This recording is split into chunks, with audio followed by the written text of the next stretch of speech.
કલ્પસૂત્રનું વાંચન સવારે સાહેબજીએ કીધું, તમને લોકોને ખાસ ખબર હશે કે 21 વાર સાંભળવાથી આપણો મોક્ષ નક્કી થઈ જાય. સહજ આપણને કેવું લાગે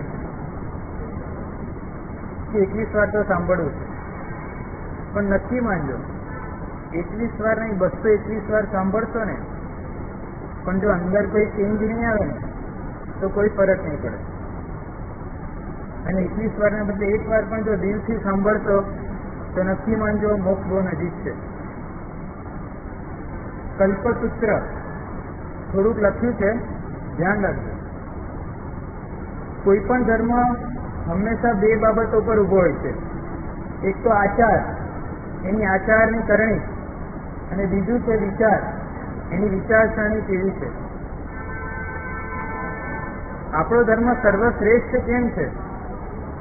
જુઓ, એની આચાર કરણી છે ને અહિંસાથી લઈને અપ્રમત્ત ભાવ સુધી ખેંચાય. આપણી શરૂઆત ધર્મમાં પ્રવેશ કરીએ ત્યારે નાનકડી અહિંસાથી ચાલુ થાય છે અને આપણને અપ્રમત્ત ગુણઠાણા સુધી લઈ જાય છે, કેવળ જ્ઞાન સુધી લઈ જાય છે. અને આપણી વિચારસરણી મૈત્રી ભાવથી લઈને માધ્યસ્થ ભાવ સુધી જાય છે. શરૂઆત કોઈ પણ જીવ ધર્મમાં પ્રવેશ કરે તેને શું શીખવાડવામાં આવે? દરેક જીવો સાથે મૈત્રી કરો. અને એ મૈત્રી ભાવ પરિણમતો એક દિવસ માધ્યસ્થ ભાવ સુધી પહોંચે છે. માધ્યસ્થ ભાવ એની પરાકાષ્ઠા છે. આપણા ધર્મના બંને પાસા સર્વશ્રેષ્ઠ છે. અને આ બંને પાસાનું વર્ણન, આ બંને પાસાનો સુભગ સમન્વય એ આ કલ્પસૂત્રમાં છે. અને એટલા માટે કલ્પસૂત્ર એ સર્વશ્રેષ્ઠ ગ્રંથ. એની સરખામણી આપણે લોકો ગીતા સાથે કરીએ. તમને કોઈ સહજ સવાલ પૂછે તમારી પાસે કોઈ ગ્રંથ છે ગીતા જેવો, તો બે ધડક જવાબ આપજો કે કલ્પસૂત્ર. તમને આમાં જુઓ, દ્રવ્ય હિંસા ન કરવાથી માંડીને મનથી પણ હિંસા ન કરવાનો ઉપદેશ આમાં જણાઈ આવશે. તમને આના એક એક વાક્ય સાંભળશો ને એનું અર્થઘટન કરશો ને ચોક્કસ તમને આ પહેલી વસ્તુ જોવા મળશે. બીજી વાત, તમારા સહજ વ્યવહારને કેવી રીતે સાચવવો, તમારા પતિને સ્વામીના સંબોધનથી માંડીને ઘરના નોકરને કૌટુંબિક પુરુષ સુધીનો ગણવાનો શિષ્ટાચાર આમાં બતાવવામાં આવે છે. રાજધર્મ, પ્રજાધર્મ, રૂપ લૌકિક વ્યવહારથી માંડીને શ્રાવક ધર્મના લોકોત્તર વ્યવહારનું વર્ણન આમાં જોવા મળે છે. તમારે લૌકિક વ્યવહાર કેવો કરવાનો છે એની પણ બહુ સરસ માહિતી આમાં તમને સાંભળવા મળશે. અને દરેક આચાર છે એને ચરિત્ર રૂપે રજૂ કરવામાં આવ્યા. કોઈને કોઈ ચરિત્ર, માતાનું લો, પિતાનું લો, કૌટુંબિક પુરુષોનું લો, સગા સંબંધીઓનું લો, દરેકનું ચરિત્ર કે છે. અને ચરિત્રથી એક સંદેશો આપે છે કે ભાઈ તમે લોકો પણ જીવનમાં આવી રીતે અનુસરો, જીવન સહજ એકદમ સરસ થઈ જશે. તમારી આજુબાજુનું પરિસર જ એવું રચાતું જ હશે કે લોકોને તમે ગમવા લાગશો અને લોકો તમને ગમવા લાગશે. એટલા માટે કલ્પસૂત્ર સર્વશ્રેષ્ઠ છે. સવારે વાત થઈ, ભગવાનનું સેવન થઈ ગયું. ઇન્દ્ર મહારાજા સ્તવના કરે છે. એ સ્તવના ચાલુ છે, એ અહીંયાથી ચાલુ થશે. સાથે સાથે અહીંયા 10 અક્ષેરા કે ન ઘટવાની ઘટનાઓ ઘટી ગઈ. અને ભગવાનના 27 ભવોનું વર્ણન અને બીજી કેટલીક થોડીક બાબતોનું વર્ણન આજે બીજા વ્યાખ્યાનમાં કરવાનું હોય છે. સહજ તમારી પાસે કેટલો સમય છે, સ્થિરતા છે, મને કહો, એ પ્રમાણે હું વ્યાખ્યાન પૂરું કરી દઈશ. કારણ કે આપણે ઘણીવાર એવું થાય છે કે સ્ટેશન પર ટ્રેન છૂટી જતી અને આપણે દોડાદોડ કરી મૂકીએ. એવી પરિસ્થિતિ અહીંયા સમય એક પૂરો થાય એટલે આપણે દોડાદોડ કરતા હોઈએ. તો સહજ મને કહો, ડેડલાઈન આપી દો, સાહેબ આટલા વાગે પૂરું કરી દઈશું. તમારી અનુકૂળતા કેટલી છે? 4:30 છે?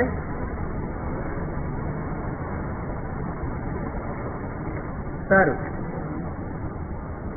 4:15 થી 4:30 સુધી આપણે રાખશું. સ્થિરતા રાખજો.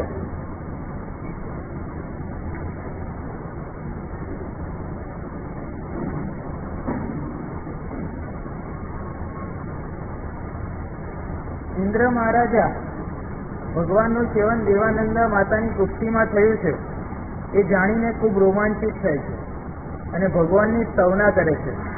સવારે થોડીક સ્તવના ચાલુ હતી, એ જ સ્તવના અત્યારે આગળ ચાલે છે.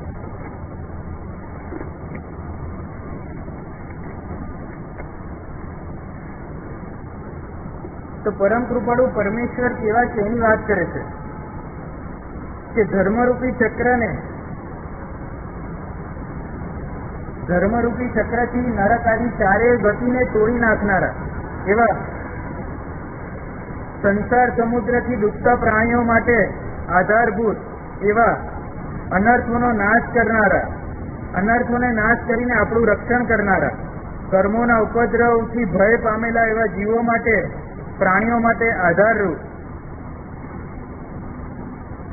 દીવો, તાણમ, શરણમ, ગઈ, પૈચ્છા એટલે દુઃખી પ્રાણીઓ સુખ માટે જેનો આધાર લે એવા ભગવાન છે. સંસાર રૂપી સમુદ્રમાં પડતા જીવોને બચાવનારા એવા ભગવાન છે.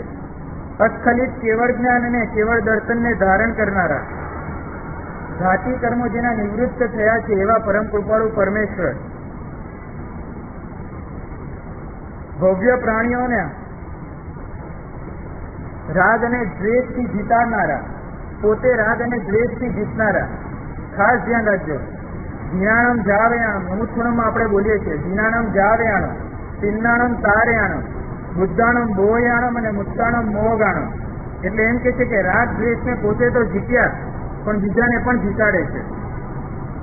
પોતે તો સંસાર સમુદ્રને તર્યા, બીજાને પણ તરાવડાવે છે. પોતે તો બુદ્ધ થયા, તત્વોને જાણનારા થયા, બીજાને પણ તત્વોનું જ્ઞાન કરાવે છે. અને પોતે મુક્ત થયા અને બીજાને પણ મુક્ત કરાવે છે. સહજ જોજો, આ પ્રભુનું આત્યંતિક ઉપકારોની ચરમ સીમા છે. કોઈ પણ જીવ, તમારી પાસે સર્વશ્રેષ્ઠ વસ્તુ હોય તો તમે કોઈ દિવસ આપો? ના આપો. સંસારી જીવ ક્યારેય ના આપી શકે. એનાથી સહેજ ઉતરતું આપી શકે, પણ એ પોતાની પાસે રહેલી સર્વશ્રેષ્ઠ વસ્તુ ક્યારેય નહીં આપે. તમે જુઓ, ભગવાન પોતે કેવળ જ્ઞાનને પામે છે, આપણને પમાડાવે છે. પોતે મુક્ત થયા છે, આપણને મુક્ત કરાવે છે. આત્યંતિક ઉપકાર છે. આના સિવાયનો ઉપકાર જગતમાં સર્વશ્રેષ્ઠ બીજો કોઈ નથી.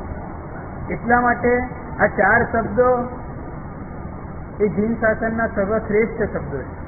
કે ભગવાનના ઉપકાર માટેના સર્વશ્રેષ્ઠ. કોઈ એમ કે ભગવાન કેવા છે, એના ઉપકારો શું, તો આ 4 શબ્દો એને કહી દેજો કે જીનાણમ જાવયાણમ, તિન્નાણમ તારયાણમ, બુદ્ધાણમ ભોગાણમ ને મુત્તાણમ મોગાણમ. આ 4 શબ્દો એવા છે. કેવલ દર્શન વડે સઘળું જોનારા, કર્મરૂપી વહેરીઓના ભયથી જે ડરેલા છે સંસારીઓ, એને જીતાડનારા છે. એવા સર્વ જીનેશ્વરોને સૌધર્મ ઇન્દ્ર નમસ્કાર કરે છે.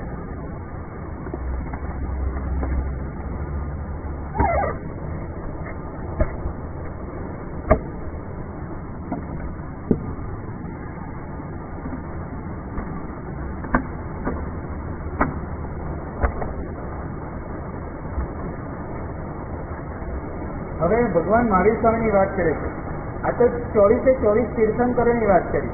તો કે ભગવાન મહાવીર સ્વામી કેવા છે, તો એની વાત કરે છે કે પોતાના તીર્થની અપેક્ષા, એટલે કે 24માં ભગવાન એમને પોતે જે તીર્થ સ્થાપવાના છે એ તીર્થની અપેક્ષાએ ચતુર્વિધ સંઘના તીર્થના કરનારા છેલ્લા તીર્થંકર અને ઋષભદેવ ભગવાન વગેરે ભગવાનોએ જેમનું વર્ણન કર્યું છે એવા અને સિદ્ધિ વધુને જલ્દીથી મેળવવાની ઈચ્છા કરનારા એવા મહાવીર સ્વામી પ્રભુને સૌધર્મ ઇન્દ્ર પોતે બોલે છે કે એવા ભગવાનને હું અહીં રહેલો વંદન કરું છું. અને ત્યાં રહેલા ભગવાન પણ અહીં રહેલા મને પોતાના જ્ઞાન વડે દેખો એ પ્રમાણે કહીને નમસ્કાર કરીને પોતાના સિંહાસન પરથી ઉતરીને પૂર્વ દિશા તરફ મુખ કરીને એ જ્યારે બેઠા છે ત્યારે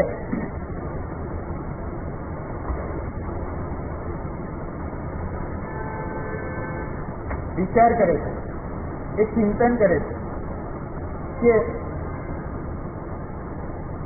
કે ચક્રવર્તીઓ, તીર્થંકરો ને વાસુદેવ કોઈ દિવસ નીચ કુળમાં આવે નહીં, એ કોઈ દિવસ કૃપણ કુળોમાં જાય નહીં, કોઈ દિવસ દરિદ્ર કુળોમાં જાય નહીં, કોઈ દિવસ ભિક્ષુક કુળોમાં જાય નહીં.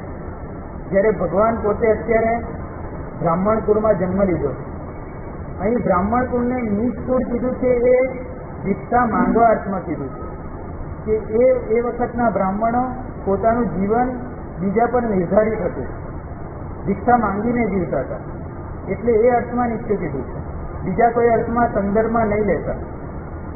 તો ભગવાન પોતે પણ આવી રીતના આવા નીચ કુળોમાં જન્મ ન લે તો કેવા કુળોમાં જન્મ લે એની વાત કરે છે કે ભગવાન હંમેશા ઉગ્ર કુળોમાં જન્મ લે. ઉગ્ર કુળ એટલે શું કે ઋષભદેવ ભગવાને આરક્ષકપણે એટલે ક્ષત્રિયપણે જેને સ્થાપ્યા હતા એવા ઉગ્ર કુળોમાં જન્મ લે, કે પછી ભોગ કુળોમાં જન્મ લે એટલે કે ગુરુકુળો એટલે કે ગુરુઓ જે પરંપરામાં થતા એવા કુળોમાં જન્મ લે, કે પછી રાજન્ય કુળો. રાજન્ય કુળ એટલે શું કે મિત્ર સ્થાને સ્થપાયેલા રાજાઓ એવા કુળોમાં જન્મ લે, યા પછી ઇક્ષ્વાકુ કુલમાં જન્મ લે, યા પછી હરિવંશના કુલોમાં જન્મ લે. એના સિવાય કોઈ દિવસ નીચ જાતિમાં ભગવાનનો જન્મ ન થાય. ઇન્દ્ર પોતે વિચારે છે કે આવું કેમ થયું, આનું કારણ શું? આને અચ્છેરા રૂપ કહેવામાં આવ્યા છે. અચ્છેરા એટલે શું કે ન ઘટવાની ઘટના ઘટી જાય એને અચ્છેરા નથી કહેવાતા, પણ અનંતી ઉત્સર્ગીની અવસર્ગીની વિશે પછી ક્યારેક એવું બને, કોઈ દિવસ એવું બને કે જે કોઈ દિવસ બન્યું નથી એવું બની જાય તો એને અચ્છેરું કહેવાય. અનંતી ઉત્સર્ગીની અવસર્ગીની વિદ્યા પછી આ ઉત્સર્ગીની અવસર્ગીનીમાં એવું બન્યું કે 10 અચ્છેરાઓ બન્યા, મોટા મોટા, નાના નાના તો ઘણા બધા બન્યા હતા. તેવા 10 અચ્છેરાઓનું એક અચ્છેરું આ છે કે ભગવાન તીર્થંકર પોતે નીચ કુળમાં જન્મ લીધો. કર્મ કોઈને છોડતા નથી એનું આ પ્રત્યક્ષ ઉદાહરણ છે. ભગવાનને પોતાને પણ ન છોડે, કરેલા નિશાચિત કર્મો ભોગવવા જ પડે. તો જુઓ 10 અચ્છેરાની વાત, ઇન્દ્ર પોતે આ બધું વિચારે છે કે કયા કયા 10 અચ્છેરા થયા. તો સૌથી પહેલું અચ્છેરું મહાવીર સ્વામી ભગવાનને કેવળ જ્ઞાન થયા પછી ઉપસર્ગ થયો, પછી ભગવાનનું ગર્ભહરણ, શ્રી તીર્થંકર અભાવિત પરસદા એટલે કે મહાવીર સ્વામી ભગવાન જ્યારે કેવળ જ્ઞાન પામ્યા પછી પહેલી દેશના આપવા જાય છે ત્યારે નિષ્ફળ થાય છે. પછી કૃષ્ણનું અપરકંકામાં ગમન, ચંદ્ર અને સૂર્યનું મૂળ વિમાને ઉતરવું, હરિવંશ કુલની ઉત્પત્તિ, સમરેન્દ્રનો ઉત્પાદ, એક સમય 108 સિદ્ધ, એક ઉત્કૃષ્ટ અવગાહનાવાળા અને અસંયતોની પૂજા, આ 10 અચ્છેરાઓ થયા. એની વિશેષ માહિતી હવે આપે છે કે 10 અચ્છેરા થયા. એમાં સૌથી પહેલું અચ્છેરું કે કેવળજ્ઞાન થયા પછી ભગવાનને ઉપસર્ગ થયો. કોઈ દિવસ એવું ન બને કે કેવળજ્ઞાન થયા પછી તીર્થંકરને ઉપસર્ગ થાય. સહજ કેવલી ભગવંતોને ઉપસર્ગ થવાની સંભાવના છે અચાતા વેદ્યનો, પરંતુ કેવળજ્ઞાની એટલે તીર્થંકર ભગવંતોને ક્યારેય ન થાય. પણ અહીંયા એવું થયું, બન્યું છે એવું કે ભગવાન પોતે શ્રાવસ્તી નગરીમાં પધારે છે. હવે ને એ લોકોને સાતા અસાતા બંનેનો સંભવ, વસ્તુ કુમાર અસાતા વેદની એટલે કેવળ જ્ઞાન વચ્ચે. તો શ્રાવસ્તી નગરીમાં ભગવાન બિરાજે છે, પધારે છે, સમોસરણ રચાય છે અને બનવા જો છે કે એ જ વખતે ગોશાલક જે પોતાને ભગવાન કેવડાવે છે એ પણ શ્રાવસ્તી નગરીમાં પધારે છે. ભગવાન વિચરતા હતા ત્યારે બીજા 6 તીર્થંકરો વિચરતા હતા, એટલે કે પોતાને તીર્થંકર કેવડાવતા હતા. નૈમિત્તિક શાસ્ત્રની મદદથી એ લોકો બધું જાણી શકતા હતા, એટલે લોકો એમને તીર્થંકર માનતા હતા. તો ભગવાન પોતે બિરાજમાન છે અને એ જ વખતે લોકોમાં અવાકો થવા લાગે છે કે શ્રાવસ્તી નગરીમાં બે તીર્થંકરો. તો સહજ ગૌતમ સ્વામીને સવાલ થાય છે તે પરસદામાં પૂછે છે ભગવાનને કે ભગવાન ગોશાલક જીન છે? તો ભગવાન કહે છે કે ના, એ જીન નથી. તે કોણ છે? તો કે સરહણ ગામ હતું, એમાં મંખલી નામનો એક પુરુષ અને સુભદ્રા નામની સ્ત્રી, એમની કુખેથી જન્મેલો એ ગોશાળો છે. અને મારી છદ્મસ્થ અવસ્થામાં 6 વર્ષ મારી સાથે રહ્યો છે અને મારી પાસેથી કંઈક જ્ઞાન મેળવીને, શ્રુત જ્ઞાન મેળવીને એ અત્યારે પોતાને જીન કેવડાવે છે. ભરી પરસદામાં સત્યને પ્રકાશિત કર્યું ભગવાને. લોકોએ ફેલાવી દીધું ગામમાં. ગોશાલકને વાતની ખબર પડી. ભયંકર ક્રોધ એને ઉત્પન્ન થયો. સહજ વાત છે કે આપણી સામે કોઈ કાદવ ઉછાળે તો આપણે ભગવાન તો નથી કે આપણે એને સહન કરી શકીએ. ગોશાલકે પણ એવું જ કર્યું. અને એને ભગવાનનો એક સાધુ, એનું નામ હતું આનંદ, એ ગોત્રીએ નીકળ્યા. તો એને પાસે બોલાવ્યા અને કીધું કે જો સાંભળ, તું તારા ગુરુદેવને જઈને કહેજે કે ખોટી વાતો ન કરે બધાને. પછી એક ઉદાહરણ આપે છે કે એક વેપારીઓનું જૂથ એ બીજા ગામમાં ધંધો કરવા જાય છે અને એવું બને છે કે જંગલમાં જતા જતા વચ્ચે એ લોકોને આહાર પાણી ખૂટી જાય છે. તો પાણીની શોધ કરતા કરતા એક જગ્યાએ પહોંચે છે જ્યાં મોટા રાફડા હતા. આજુબાજુ ઘાસ ઉગેલું હતું એટલે સહજ ખ્યાલ આવે કે નીચે પાણી હોવું જોઈએ, એના સિવાય ઘાસ ઉગે નહીં. તો બધા વેપારીઓ નક્કી કરે છે કે આપણે આ રાફડાને તોડીએ. તો ટોટલ 4 મોટા મોટા રાફડા હતા. તો પહેલો રાફડો તોડ્યો, પાણી નીકળ્યું, બધાએ પોતાની તરસ છીપાવી દીધી. હવે સહજ કુતૂહલ થયું કે લાવ બીજો પણ એકવાર તોડીને જોઈ લઈએ. તો ત્યાં એક હોશિયાર માણસ હતો. એને કીધું કે આપણું કામ પતી ગયું છે, શું કામ આપણે બીજું તોડીએ? પણ વાત કોઈએ માનીને બીજો તોડ્યો, તેમાંથી સુવર્ણ નીકળ્યો. ઓર ખુશ થઈ ગયા બધા કે હવે તો ધંધો કરવા જવાની જરૂર નહીં પડે. સહજ લોભ વધારે જાગ્યો. તો ત્રીજો રાફડો તોડ્યો તો હીરા નીકળ્યા. હવે પેલો વૃદ્ધ પુરુષ કહે છે કે ભાઈ, આટલાથી સંતોષ માનો, આનાથી વધારે આપણને જોઈતું શું હતું? પણ ન માન્યા. ચોથો તોડ્યો અને દ્રષ્ટિરીત સર્પ નીકળ્યો. બધાને ત્યાં મારી નાખ્યા. પણ ત્યાંના વન દેવતા હતા, એ જાગૃત હતા. એને પોતાના અવધિજ્ઞાન, પોતાના જ્ઞાનમાં જોયું કે આ વૃદ્ધ માણસ સાચો હતો, એટલે એને બચાવી દીધો. આ વાર્તા ગોશાલક આનંદને કહે છે અને એને કહે છે કે તારા ગુરુદેવને આ વાત કરજે, હું તને પેલા વૃદ્ધ માણસની જેમ હું તને બચાવી દઈશ, બાકી બધાને હું બાળી નાખીશ. આ વાત સાંભળીને આનંદ શ્રાવક ફટાફટ ભગવાન પાસે જાય અને ભગવાન પાસે જઈને આ બધી વાતનું નિવેદન કરે છે. સહજ ભગવાન તો કેવળ જ્ઞાની હતા, એમને તો ખબર જ હોય, પરંતુ શિષ્યની એક ફરજ છે એટલે ભગવાનને નિવેદન કરે છે. એટલે ભગવાન કહે છે ગૌતમ સ્વામી વગેરેને કે તમે લોકો બધા જ પોતાના સાધુગણને લઈને અહીંયાથી આસપાસ દૂર ચાલ્યા જાઓ. કારણ કે ભગવાનને ખબર હતી કે ગોશાલક ક્રોધાયમાન થતો થતો આવે છે. અને ખરેખર ગોશાલક આવ્યો, એટલો ભયંકર ક્રોધી હતો, ભગવાનને ગમે તેમ બોલવાનું ચાલુ કર્યું.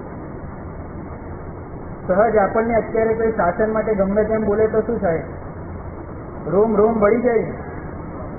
સહજ એવું જ થયું કે કેટલાક શિષ્યો ભગવાનની આજ્ઞા માનીને ચાલ્યા ગયા હતા, પણ 2 શિષ્યો સુનક્ષત્ર અને સર્વાનુભૂતિ, એ 2થી નહીં રહેવાય અને એ ગોશાલકનો સામનો કરવા ગયા. ગોશાલકે તેજો લેસ્યા છોડી, દેવ ત્યાં બળી ગયા.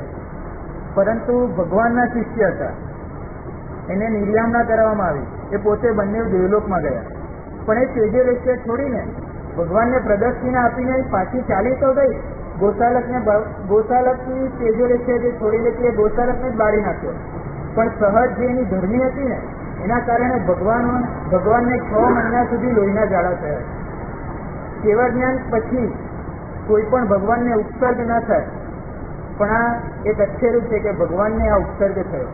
પહેલું ટોટલ 10 અક્ષરાઓ ઇન્દ્ર મહારાજે વિચારે તેમાંનું પહેલું અક્ષરું છે. બીજું અક્ષરું ગર્ભનું હરણ.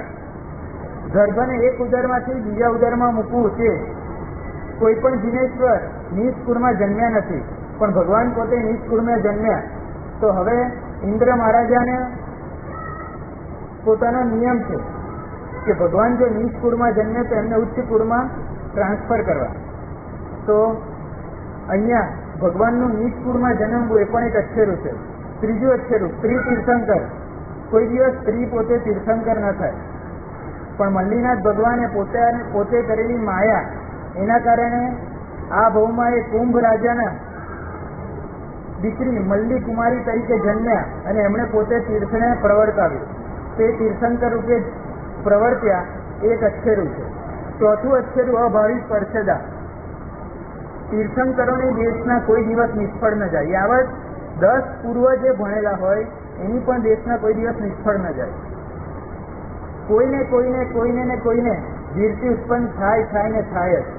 પણ ભગવાનને કેવળ જ્ઞાન થયું પછી સમોસરણ રચાયું અને પરસદા થઈ. જંગલ હતું, ભગવાનને ઋજુવાલિકા નદીના કિનારે કેવળ જ્ઞાન થયું. પછી જ્યાં પરસદા રચાઈ હશે તો સ્વાભાવિક છે કે એટલા બધા પુરુષો ન પણ હોય, પણ જેટલા પણ આવ્યા હતા એમાંથી કોઈને પરિણામ ન જાગ્યું વીરતીનું. તો આ પણ એક અક્ષરું છે. સહજ અમને આ અક્ષરાથી બહુ સંતોષ થાય, કારણ કે ભગવાનની જો દેશના નિષ્ફળ ગઈ હોય તો અમારે કંઈ એટલું બધું દુઃખ કરવાની જરૂર નથી. હા, એ પણ ચોથા આરામ.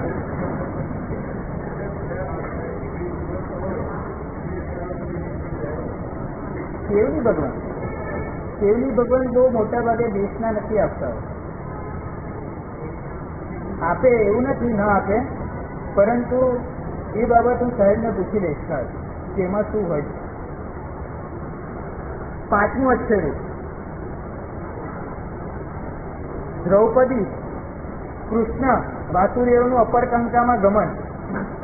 તમને લોકોને ખ્યાલ હોય તો જંબુદ્વીપ આપણો છે, એમાં આપણે નીચેના ભરત ક્ષેત્રમાં છે અને અપરકંકા એ ઝાંસીખંડના ઉપરના ક્ષેત્રમાં હતી. એટલે હવે કેવું થાય છે કે દ્રૌપદી એક વખત બેઠા હતા પોતાના રૂમમાં, પોતાના શયનખંડમાં, અને નારદજી આવ્યા.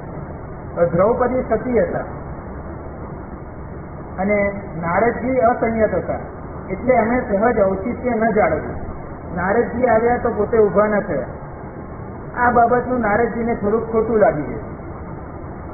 એટલે એમણે શું કર્યું કે ઝાંસીખંડના ભરત ક્ષેત્રમાં ગયા અને ત્યાં પદ્મોત્તર રાજા હતા. પોતે સ્ત્રીમાં ખૂબ લુબ્ધ હતો એ રાજા. એને જઈને દ્રૌપદીના રૂપનું વર્ણન કરી દીધું અને એ રાજાને દેવતાની સહાય હતી, એટલે એને દેવની મદદથી દ્રૌપદીનું અપહરણ કરી દીધું. આ બાજુ પાંડવોને ખબર પડી કે દ્રૌપદીજી દેખાતા નથી. સહજ પાછા નારદજી આવ્યા. સરસ રીતે વાતની રજૂઆત કરીને પછી કીધું કે હા, અમે દ્રૌપદીજીને ત્યાં જોયા હતા. આપણે લોકો સહજ બધાને કહીએ છીએ કે નારદજી જેવો છે. એનું કારણ આ, પોતે જ અપહરણ કરાવીને પોતે જ માહિતી આપી કે ના, મેં દ્રૌપદીજીને ત્યાં જોયા. એટલે શ્રી કૃષ્ણ પોતે પાંડવોને લઈને જાય છે. લવણ સમુદ્રના દેવતાની અઠમની ઉપાસના કરે છે. લવણ સમુદ્રને પાર કરવાનો છે, એમને એમ ન થાય.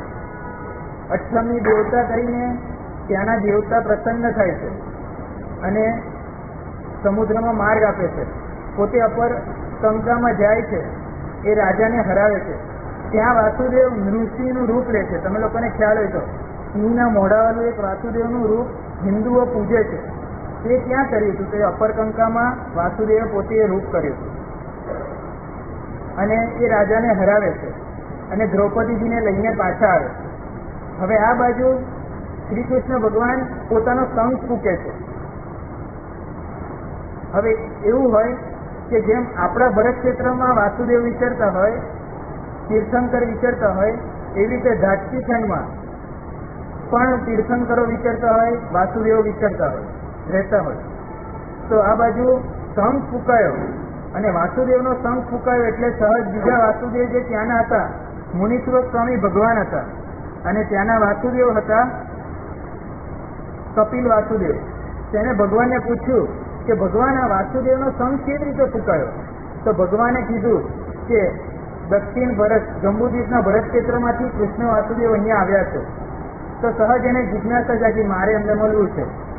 પણ એ મળવા જાય છે ત્યાં તો લાખો યોજન દૂર શ્રી કૃષ્ણ પહોંચી જાય છે. તો હવે વાત કેવી રીતે કરવી? તો પોતે પણ શંખ ફૂંકે છે. એટલો જોરથી શંખ ફૂંકે છે કે દેવ શંખો કોઈ દિવસ બે વાસુદેવ ભેગા ન થાય, પણ આ બે વાસુદેવ ભેગા થયા. એ પણ એક અચ્છેરું ગણવામાં આવે. છઠ્ઠું, કૌશાંબી નગરીમાં ભગવાન મહાવીરને વંદન કરવા માટે સૂર્ય અને ચંદ્ર સાક્ષાત પોતાના વિમાન આવે. કોઈ દિવસ દેવો અહીંયા આવવું હોય તો ઉત્તર વૈશ્વીય શરીર બનાવ્યા સિવાય આવે નહીં.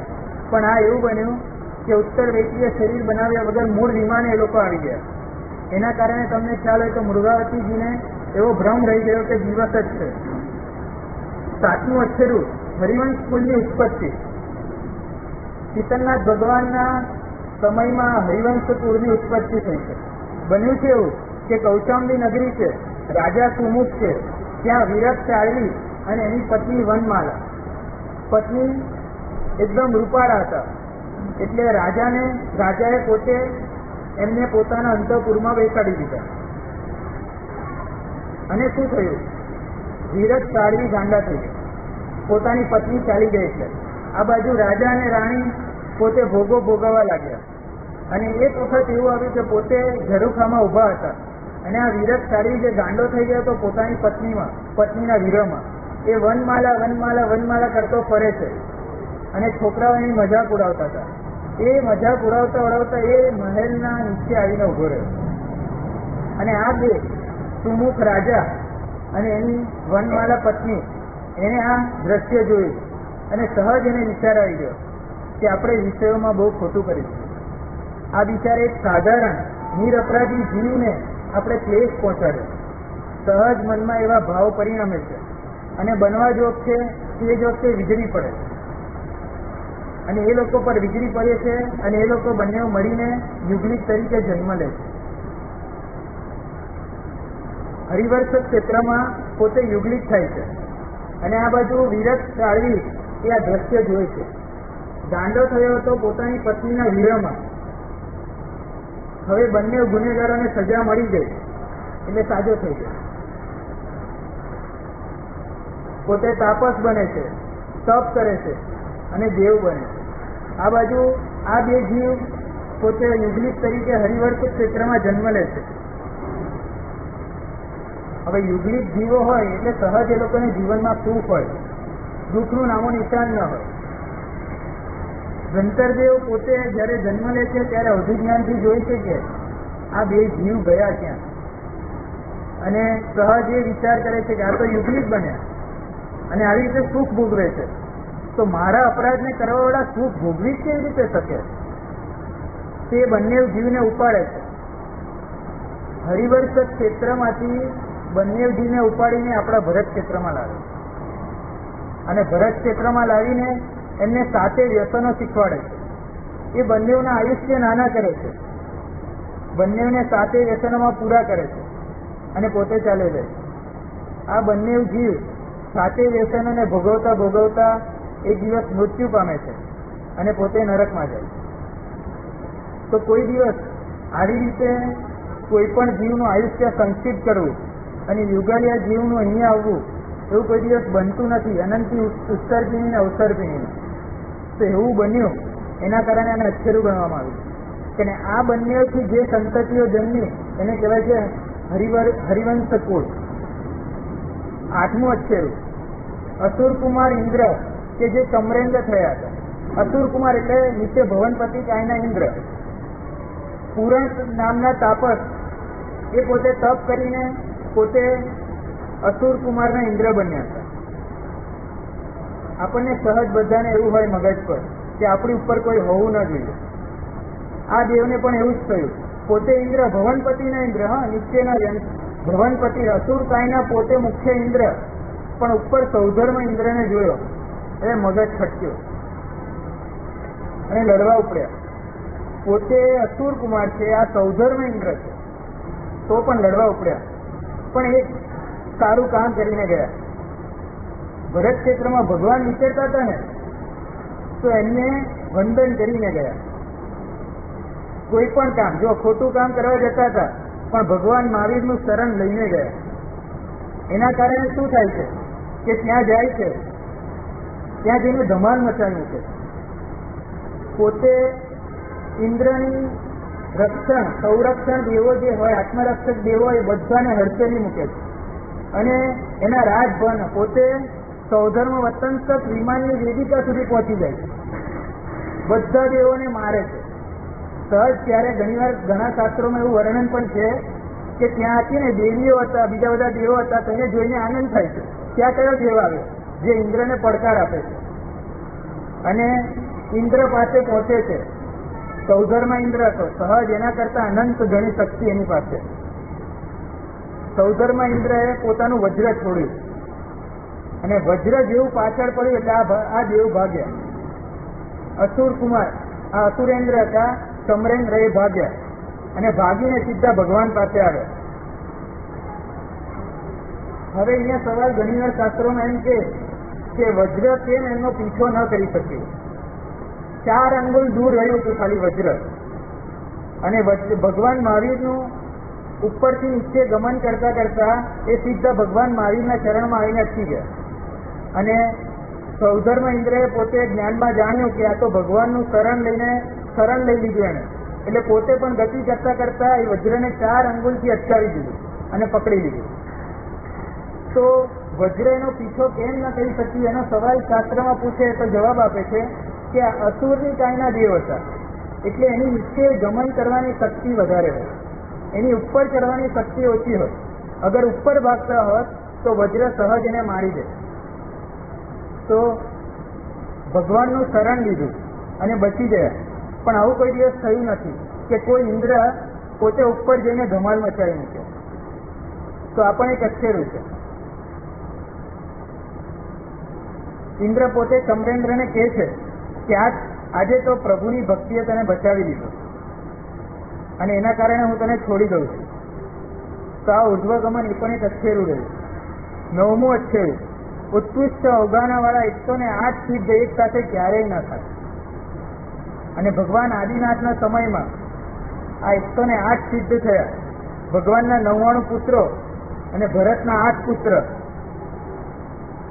અને ઋષભદેવ ભગવાન, ટોટલ 108 500 ધનુષની ઉત્કૃષ્ટ અવગાહનાવાળા સિદ્ધ એક સમયમાં થયા. તો આ પણ એક અક્ષરું છે.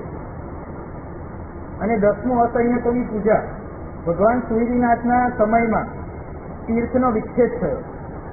સહજ કોઈ દિવસ ભગવાને તીર્થ પ્રવર્તાવ્યું હોય તો ચોથા આરામાં તીર્થનો વિચ્છેદ ક્યારેય ન થાય કોઈ પણ ભગવાન.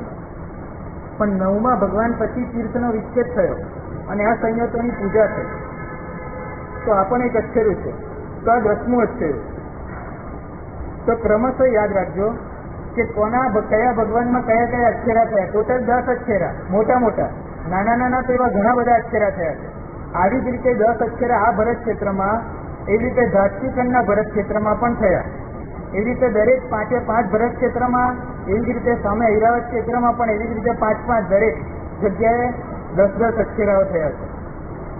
તો આદિનાથ ભગવાનના તીર્થમાં 108 અવગાહનાવાળા સિદ્ધ એક સાથે થયા. એક અક્ષરું આદિનાથ ભગવાનનું. સૂર્યનાથ ભગવાનમાં આ સંયતોની પૂજા થઈ. શીતલનાથ ભગવાનના તીર્થમાં હરિવંશની ઉત્પત્તિ થઈ. મલ્લીનાથ ભગવાનના તીર્થમાં શ્રી તીર્થંકર પોતે થયા. નેમનાથ ભગવાનના તીર્થમાં કૃષ્ણનું અપરકંકામાં ગમન. અને મહાવીર સ્વામી ભગવાનના તીર્થમાં બાકીના 5 કેવળ જ્ઞાન પામેલા તીર્થંકર ઉપર ઉપસર, ગર્ભનું હરણ, અભાવિત સ્પર્શદા, ચમરેન્દ્રનું ઉપર જવું અને સૂર્ય અને ચંદ્રનું મૂળ વિમાને નીચે આવવું. આ 5 અક્ષરા, ટોટલ 10 અક્ષરાઓ થયા. તો આ 10 અક્ષરા આ રીતે અવસર પીણીમાં થયા. સાથે સાથે આ બધી વસ્તુઓનો ચક્ર પોતે વિચાર કરે ત્યાં બેઠા બેઠા. હવે સાથે વિચારે છે કે ભગવાનને એવું કયું નીચ ગોત્ર કે જેના કારણે ભગવાને નીચ કુળમાં જન્મ લેવો પડ્યો. તો હવે ભગવાનના 27 ભવોની વાત કરે. તમે ખાસ આ દરેક ભવો જોજો. અહીંયા થોડુંક મેં વર્ણન આપ્યું છે. ભગવાનના 27 ભવમાંથી આપણને ઘણું શીખવા મળશે.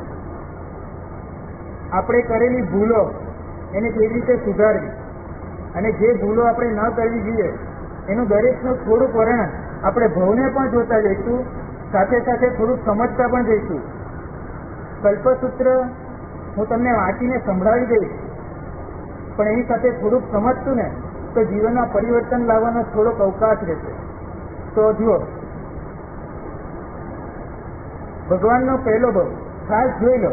ભગવાનના ટોટલ કેટલા ભવ છે? 27 ભવ. આ સાખ્ય દોર્યો છે એમાં જુઓ, મનુષ્ય ભવ, દેવ ભવ, નરક ભવ અને તિર્યંક ભવ. ભગવાનના પોતાના 14 ભવ મનુષ્ય ભવમાં થયા છે, 27 ભવમાંથી. દેવ ભવમાં 10 ભવ થયા છે. નરક ગતિ 2 વાર પામ્યા છે અને તિર્યંક ગતિ ભગવાન 1 વાર પામ્યા છે. 5મો, 6મો, 8મો, 10મો, 12મો, 14મો, 22મો ભવ, 1લો, 3જો, 16મો, 18મો, 23મો અને 25મો ભવ. આ બધા ભવ મનુષ્ય ગતિના હતા. એમાં ઉપરના જે લખ્યા છે એ ત્રિદંડિક હતા. એ કેમ લખ્યા છે પછી હું તમને જણાવીશ. 22મો ભવ બહુ સામાન્ય હતો. એના પછી ભગવાન પોતે ચક્રવર્તી થયા છે. કોઈ દિવસ એવું ન બને કે ચક્રવર્તી સામાન્ય માણસ ચક્રવર્તી સીધો બને, પણ અહીંયા ભગવાન પોતે બને છે. પછી 1લો, 3જો, 16મો, 18મો, 23મો અને 25મો ભવ. આમાં ભગવાને કેટલીક મોટી મોટી ભૂલો કરી છે. એ વાત આપણે ધીમે ધીમે જોતા જઈશું. દેવ ભવ 2જો, 4થો, 7મો, 9મો, 11મો, 13મો, 15મો, 17મો, 24મો અને 26મો ભવ દેવ ભવ હતા. 19મો અને 21મો ભવ ભગવાન પોતે નરકમાં ગયા અને 20મો ભવ પોતે ભગવાન સિંહ થયા હતા. એની વાત ટોટલ 1 કરોડાકરોડી સાગરોપમનું ભ્રમણ થયું છે. આ 27 ભવનું ટોટલ મારો ને તો 200-300 સાગરોપમમાં તો બધું પતી જાય. ખાલી 200-300 સાગરોપમ તો 1 કરોડાકરોડી સાગરોપમ ભગવાન ફર્યા છે. ભગવાન ઋષભદેવથી માંડીને છેલ્લા તીર્થંકર. તો આટલો બધો કાળ ભગવાન રહ્યા ક્યાં? તો જુઓ, ભગવાનનું દીર્ઘ ભ્રમણ, સૌથી મોટા ભ્રમણ કઈ જગ્યાએ? એકેન્દ્રિયમાં. 5મા ભવ પછી, 13મા ભવ પછી, 15મા ભવ પછી ને 21મા ભવ પછી. આ ભવ પછી ભગવાન લાખો વર્ષો એકેન્દ્રિયમાં ફર્યા છે અને બીજા કેટલાય નાના નાના ભવો કર્યા છે. આ તો સ્થૂળથી ભવોની વાત છે. 21 ભવ. તો ભગવાનના 21 ભવ જ કેમ ગણવાના? સહજ આપણને સવાલ થાય કે ભગવાનના 21 ભવ જ કેમ આપણે ગણીએ? 27 નિશાન 27 ભવ કેમ ગણીએ? સમ્યક દર્શન પામ્યા પછી ભવની ગણતરી થાય છે. અનાદિકાળથી આપણો જીવ આ સંસારમાં ભમેતો છે, પરંતુ જે દિવસે આપણે આપણી મોહની ગાંઠને તોડીએ છીએ અને સમ્યક્ત્વ પામીએ છીએ, પછી જ્ઞાની ભગવાન તો આપણા ભવની ગણતરી ચાલુ કરે. તો સમ્યક્ત્વ પામ્યા પછી ભગવાને 27 ભવ કર્યા એની વાત ચાલુ થાય છે. સૌથી પહેલા ભવમાં ભગવાન પશ્ચિમ મહાવીર ક્ષેત્રમાં નૈસાર નામે ગ્રામપતિ હતા. એક વખત પોતાના સ્વામીની આજ્ઞાથી જંગલમાં કાષ્ઠ લેવા જાય છે. બપોરે પોતાના સેવકો સાથે ભોજન તૈયાર થઈ ગયું છે, એને વાપરવા બેસે છે. ત્યારે એને સહજ સવાલ આવે છે, સહજ વિચાર આવે છે કે કોઈ અહીંયા આવે અને જો હું એને ભોજન કરાવું તો મારો જ ભવ સાર્થક. આ એક વિચાર અને સામે ઉત્કૃષ્ટ પાત્ર મળે છે.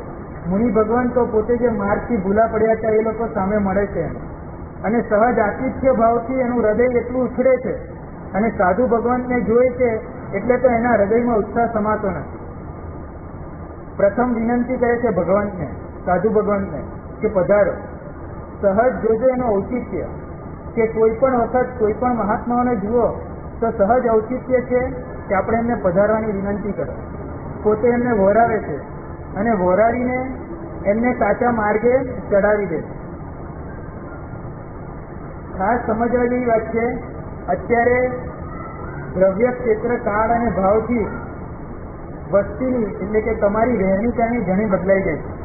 અમે લોકો સહજ ગોત્રી વળવા નીકળીએ તો બિલ્ડિંગો બહુ મોટા મોટા હોય, અને દરેકના દરવાજા બંધ હોય. કદાચ તમારા ઘરે જો ભગવાન આવી ગયા અને આપણે બિલ્ડિંગમાં રહેતા હો તો સહજ એને કહેજો કે ચલો ભગવાન બીજા ઘરો બતાવી દો. અહીંયા નૈસાર પોતે ભગવાનને ખાલી દ્રવ્ય માર્ગ બતાવે કે ચલો હું તમને સાચા માર્ગે ચડાવી દઉં, અને રિટર્ન ગિફ્ટ શું મેળવે છે? સમ્યક્તો મેળવે. ભવો ભાવ એના હવે કપાઈ ગયા. ખાલી એક દ્રવ્ય માર્ગ બતાવવાથી પોતે ભાવ માર્ગને પામી જાય. તો સૌથી સરસ રિટર્ન ગિફ્ટ સંસારી જીવો માટે જે ધર્મ સૌથી મોટા કહેવાય, એક તો દાન ધર્મ અને બીજું ભક્તિ. તમે એના સિવાય કંઈ મોટું કામ ન કરી શકો. તો દાન ધર્મ એ વિશેષ કરવો જોઈએ. આ વાત પરથી આપણને સમજવા મળે. પછી ત્યાંથી ભગવાન ચરીને દેવલોકમાં જાય છે, અને દેવલોકમાંથી પોતે સૌધર્મ પહેલા દેવલોકમાં જાય છે, અને ત્યાંથી પોતે મરીચી રૂપે જન્મ લે છે. મરીચીને ભગવાન ભરત ચક્રવર્તીના મરીચી પોતે પુત્ર હતા. મરીચીને વૈરાગ્ય થવાથી ઋષભદેવ ભગવાન પાસે દીક્ષા લે છે, અને સ્થવિરો પાસે પોતે 11 અંગ ભણી જાય છે, અને હવે પોતે સંયમથી થાકી જાય છે. એમનાથી સંયમ પાળી નથી શકાતો. એટલે પોતે પોતાની વિચારસરણી પ્રમાણે એક નવો વેશ રચે. પોતે વિચાર કરે છે કે હું ત્રણ દંડથી વિરત નથી, માટે ત્રિદંડિતનું ચિહ્ન રાખી. હું સર્વ પ્રાણાતિપાતથી વિરત નથી, પણ સ્થૂળ પ્રાણાતિપાતનું પાલન કરીશ.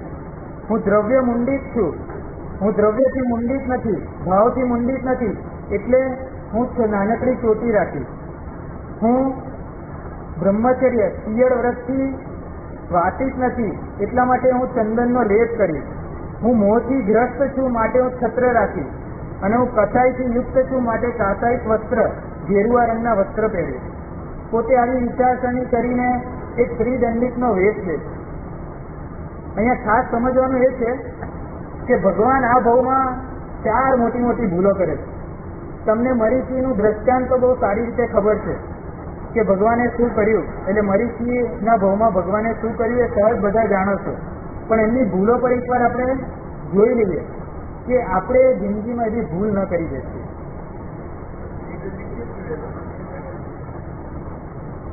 ત્રિદંડિત પેલું આવે ને જે હાથ મૂકે એને ત્રિદંડિત કહેવાય.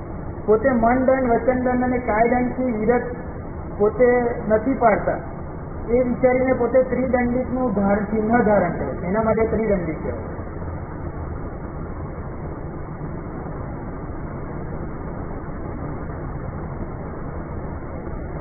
ભગવાને આ ભાવમાં મોટી મોટી 4 ભૂલો કરી. તમે પ્રતિક્રમણમાં બોલો છો ઉત્સુકતો, ઉમગતો, અકપ્પો અને અકરણિજ્જો. સૌથી પહેલી ભૂલ સંયમ છોડ્યો. પોતાને સંયમ પાડી ન શક્યા. ભગવાન તો પોતે કાર કરી ગયા હતા, એટલે શું થયું? પોતે સંયમ છોડીને ત્રિદંડિત વેશ લઈ લીધો.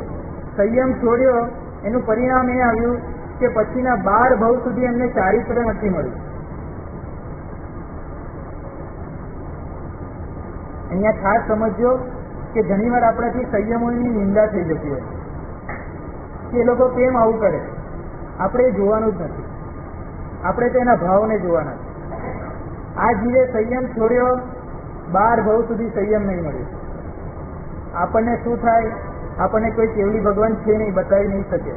તે સહજ એ બાબતથી હંમેશા દૂર રહે. હવે એક વખત એવું બને છે કે ઋષભદેવ ભગવાનની પરસદા હતી, ત્યારે ભરત મહારાજા પૂછે છે કે અત્યારે કોઈ એવા તીર્થંકરનો જીવ છે કે જે હવે પછી ભગવાન થવાના છે? તો ભગવાન કહે છે, ઋષભદેવ ભગવાન, કે હા, તારો પુત્ર મરીચી એ આ અવસર પીઢીમાં સૌથી છેલ્લા 24માં તીર્થંકર થવાના છે. તો ભરત મહારાજાને વાંધો આવ્યો. સાથે ભગવાને એવું પણ કીધું હતું કે પોતે ચક્રવર્તી પણ થવાના છે અને પોતે વાસુદેવ પણ થવાના છે. તો સહજ પોતે ભાવ તીર્થંકરને વંદન કરવા માટે ભરત ચક્રવર્તી મરીચી પાસે આવે છે અને મરીચીને વંદન કરે છે, ભાવથી વંદન કરે છે. અને પોતે કહે છે કે હું તમને વંદન નથી કરતો, પણ એ તીર્થંકરને વંદન કરું છું. આ વાત જાણીને સહજ મરીચીને અભિમાન થાય કે હું પોતે તીર્થંકર થઈશ, મારા પિતાજી પોતે ચક્રવર્તી પહેલા, હું પોતે પહેલો વાસુદેવ થઈશ અને મારા દાદા એ સૌથી પહેલા તીર્થંકર. અકરણિક જો જે નથી કરવાનું એ કરી લીધું. ભગવાને આ ભાવમાં મદ કરી લીધો, પોતાના ઉચ્ચ ગોત્રનું અભિમાન કરી લીધું. આ નીચ ગોત્ર જે બંધાયું એ 27માં ભવે છૂટે છે. એક કરોડા કરોડી સાગરો પણ સુધી આ એની સાથે જોડાયેલું રહે. તો મદ કર્યો, ત્રિદંડિતનો વેશ રચ્યો, ઉન્મગ્ગો ઉન્માર્ગનું પ્રવર્તન કરાવ્યું. એના સંસ્કાર તો એવા બાંધ્યા, ઉન્માર્ગનું આપણે લોકો પાલન કરીએ એના કારણે જે આત્મામાં સંસ્કાર બંધાય છે એના કારણે થાય શું છે તો કે ભવ સુધી આપણે સાચા માર્ગથી વંચિત રહીએ. ભગવાન પોતે 6 ભવ સુધી ત્રિદંડિત સતત થાય છે, ચારિત્ર મળતું જ નથી. ખોટો માર્ગ પોતે પ્રવૃત્તિઓ એના કારણે 6 ભવ સુધી લંબાયા જ કરશે. અને એક વખત એવું થાય છે પોતે વિચરે છે, દેશ છોડી દીધો છે, પણ મનમાં તો એક સાચો ભાવ છે કે સાચી વસ્તુ તો ભગવાને પ્રરૂપેલી એ જ છે. એના કારણે પોતે જ્યાં જ્યાં પણ વિચરે છે પોતાની પાસે અમોઘ દેશના છે. દેશના શક્તિ એવી છે કે જેને પણ આપે છે એ બધા ઘણી એટલે મોટા ભાગના પ્રતિબોધ પામીને દીક્ષા લે છે. તો જ્યારે દીક્ષા લેવા આવે છે ને ત્યારે શું કહે છે કે સાચો માર્ગ તો પેલો છે. બધાને સાચા માર્ગે વાળે છે. હવે એક વખત એવું બને છે કે એમની તબિયત નાદુરસ્ત થાય છે. સાધુ ભગવાન કોઈ દિવસ અસંયતોની સેવા ન કરે, ભગવાનનો આદેશ છે. એટલે કોઈ સાધુ ભગવાન તો એમની સેવા નથી કરતા. સહજ ત્યારે એને મનમાં ઓછું આવી જાય કે આ મારી ભૂલ ને, પણ સાથે એમના મનમાં એટલું તો હતું કે એ લોકો તો દ્રવ્ય અને ભાવથી મુંડિત છે, જ્યારે હું તો ખાલી દ્રવ્યથી છું, એટલે એ લોકો ન કરે. સાચી વાત. પણ હવે મનમાં એક વિચાર એવો આવે છે કે હવે મારે ચેલો કરવો જોઈએ. બહુ સહજ વાત છે. તમે વિચારો કે આવું સહજ વિચાર આવી જ જાય, કોઈને પણ આવે. પણ ફરક ક્યાં પડે છે જુઓ. જ્યારે કપિલ મળે છે ને ત્યારે ભગવાન મરીચીને પૂછે છે કે માર્ગ સાચો કયો, તો પોતે કહે છે કે પહેલા તો એવું જ કહે છે કે એ માર્ગ સાચો છે, પણ કપિલ પોતે એવું કહે છે કે ના, મારે તમારી પાસે રહેવું છે. તો શું તમારી પાસે ધર્મ નથી? ત્યાં ભગવાન પોતે, હવે મરીચીના ભવમાં ભગવાન પોતે ઉચ્ચસૂત્ર પ્રરૂપણા કરી બેસે છે કે ત્યાં પણ ધર્મ છે ને અહીંયા પણ ધર્મ છે. સહજ મરીચી કપિલ પોતાનાથી આકર્ષિત હતો તો એ સહજ આવવાનો હતો, પણ એક ઉચ્ચસૂત્ર પ્રરૂપણા કરી દીધી કે ધર્મ ત્યાં પણ છે ને ધર્મ અહીંયા પણ છે. એના કારણે શાસ્ત્રકાર ભગવાન તો કહે છે કે અગર જો ઉચ્ચસૂત્ર પ્રરૂપમાં ન કરી હોત તેમનું મોક્ષ ગમન બહુ વહેલું હતું. આ ઉચ્ચસૂત્ર પ્રરૂપણાએ કરોડી વર્ષ સાગરો પણ એમના વધારી દીધા. સહજ આપણા મુખમાંથી ઘણીવાર એવું નીકળી જાય ધર્મ બહુ કર્યો હોય, થાકી જાય, નહીં બોલતા, નહીં કરવો હોય તો નહીં કરતા, પણ નહીં બોલતા એવું ખાસ. નહીતર આ ઉચ્ચસૂત્ર પ્રરૂપમાં એવી થશે કે ભવ સુધી ધર્મ જ નહીં મળે. તો ઉત્સુક તો ઉમર તો અકપ્પો ને આ કરી દીધો. 4 મોટી મોટી ભૂલ ભગવાને પોતે આ ભાવમાં કરી દીધી. અકપ્પો, અકલ્પ્યનું ગ્રહણ, કપિલને પોતાને ગ્રહણ કરી લીધો. એને મોકલવાનો તો સાચા માર્ગે, પણ એને શું કીધું કે તું મારી સાથે આવી જા. અકલ્પ્યનું ગ્રહણ. 4 વસ્તુ જે કરી એના કારણે ભગવાનનો કરોડી સાગરોપમનો વિસ્તાર થઈ ગયો. ત્યાંથી મરીચી પોતે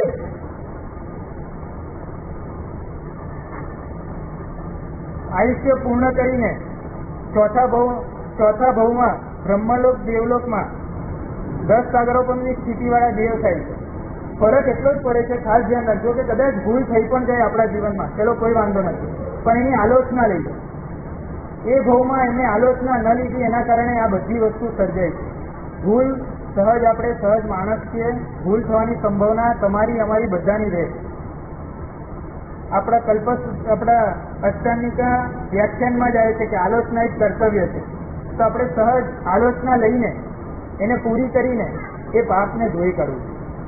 ખાલી ફરક એટલો પડે છે કે એના ગૂઢ સંસ્કારો તૂટે છે.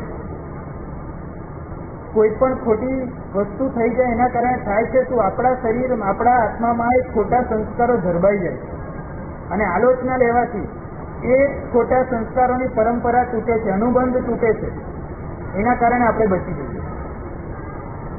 ચોથા ભાવમાં બ્રહ્મલોક દેવલોકમાં 10 સાગરોપમની સ્થિતિવાળા દેવ થાય છે. પછી ત્યાંથી 5મા ભાવમાં કોલ્લાક ગામમાં 80 લાખ પૂર્વના કૌશિક નામે બ્રાહ્મણ થાય છે.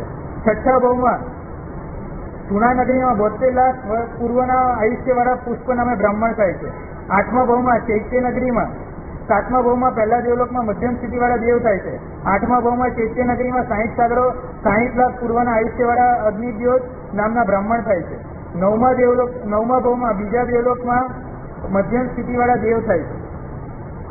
10મા ભાવે મંદર ગામમાં અગ્નિભૂતિ નામના બ્રાહ્મણ થઈને 56 લાખ વર્ષનું આયુષ્ય પૂર્ણ કરીને ત્રિદંડિત થાય છે, આયુષ્યવાળા ત્રિદંડિત થાય છે.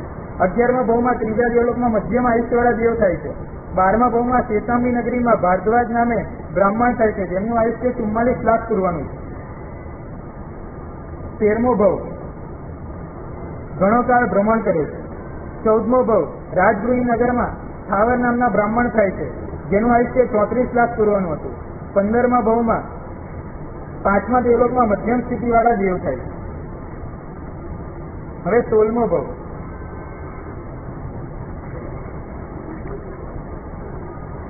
બને છે એવું કે 16મા ભાવમાં પોતે રાજગૃહી નગરમાં વિશાખાભૂતિ નામના યુવરાજ અને ધારિણી નામની એમની પત્નીના કુખે 1 કરોડ વર્ષના આયુષ્યવાળા વિશ્વભૂતિ નામે ક્ષત્રિય થાય છે અને એમના જ કાકાનો દીકરો હોય છે વિશાખાનંદી. વિશાખાનંદી પોતે ઈર્ષ્યાળુ હોય છે.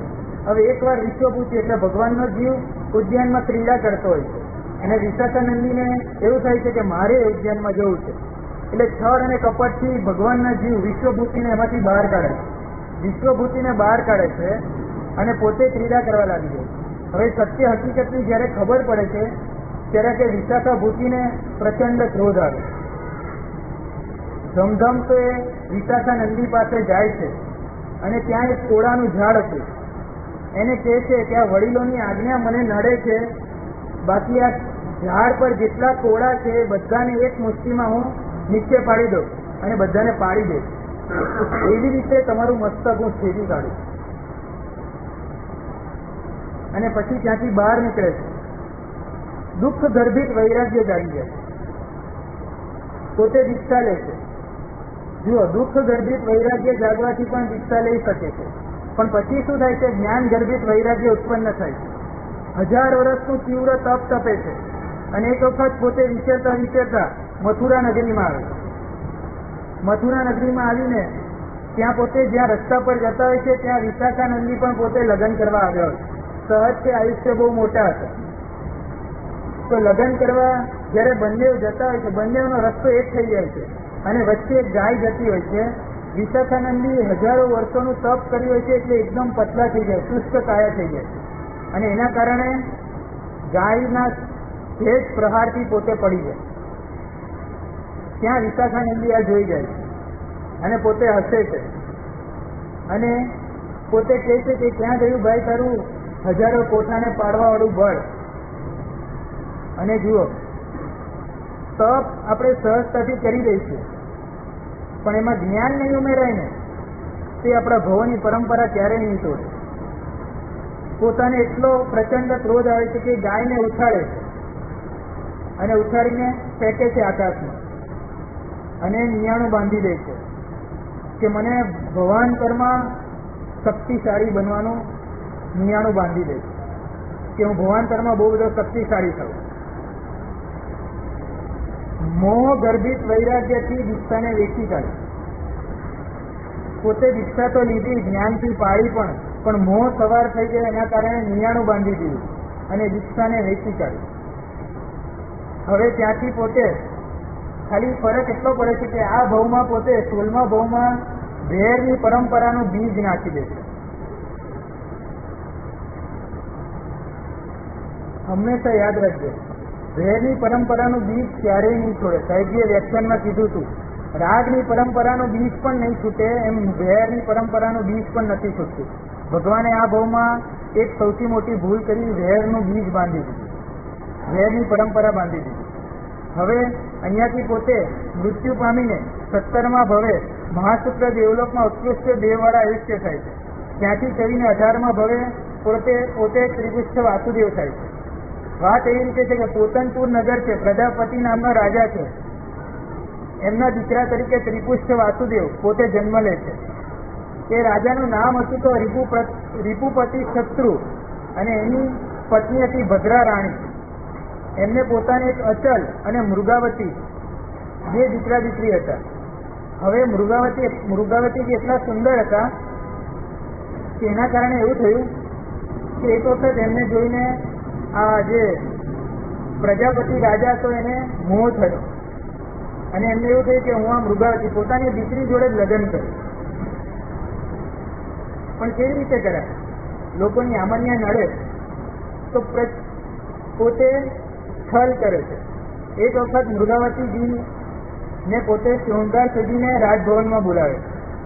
રાજપુરુષોની સભા મંડાયેલી છે અને પોતે સહજ એક સવાલ પૂછે છે કે સર્વશ્રેષ્ઠ વસ્તુને ભોગવવા માટે યોગ્ય કોણ? તો હવે રાજાનું રાજભવન હોય તો આપણે શું જવાબ આપે બધા? કે રાજા તમે પોતે જ હો. અને બસ એ વખતે જ મૃગાવતીજી આવે છે અને પોતે કહે છે કે આ સર્વશ્રેષ્ઠ વસ્તુ છે, તો આને ભોગવવા માટે કોણ યોગ્ય? સામાન્ય સભાજનો બધા લજ્જા પામી જાય, પણ પોતે તો નક્કી કર્યું છે. ગાંધર્વ વિધિથી ત્યાં પોતે લગ્ન કરી લે છે એમની જોડે, અને એમની કુખે ત્રિપુષ્ઠ વાસુદેવનો જન્મ થાય. ત્રિપુષ્ઠ વાસુદેવ એમના ભાવમાં ભગવાને પોતે 3 મોટી મોટી ભૂલો કરી હતી. એક તો પોતે નાના હતા ત્યારે સિંહને પાળી નાખ્યો હતો.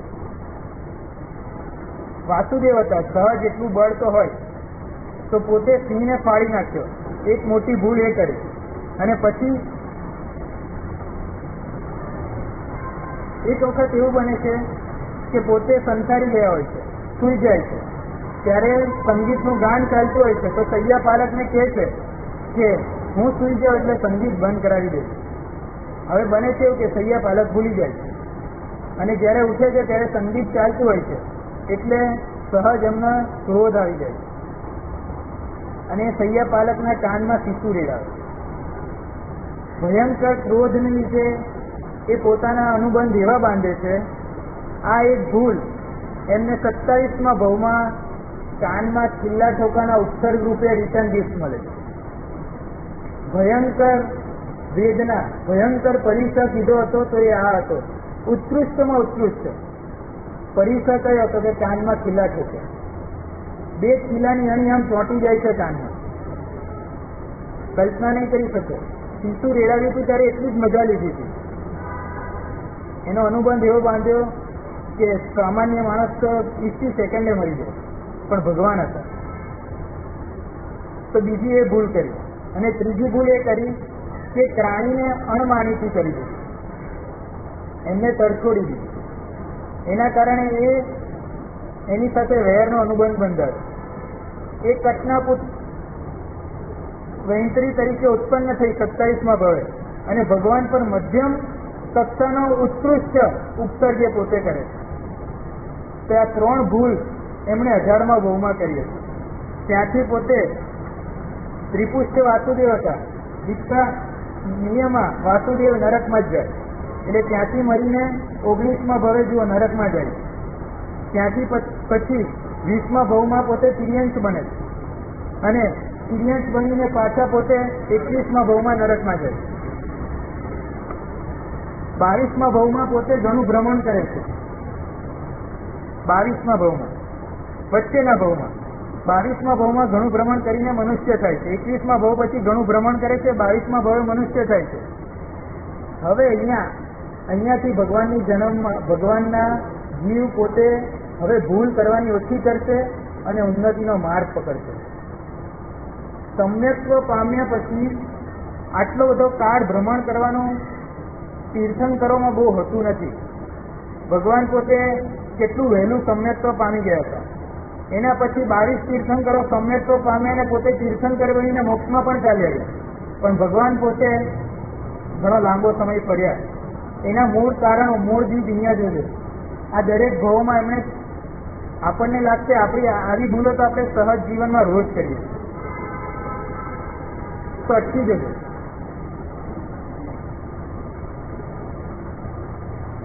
પછી 23મા ભાવમાં પ્રિય મિત્ર નામના ચક્રવર્તી થયા. કોટિલ નામના આચાર્ય પાસે દીક્ષા લીધી. 24મા ભાવમાં 7મા દેવલોકમાં 10 સાગરોપમની સ્થિતિવાળા દેવ થયા. 25મા ભાવમાં પોતે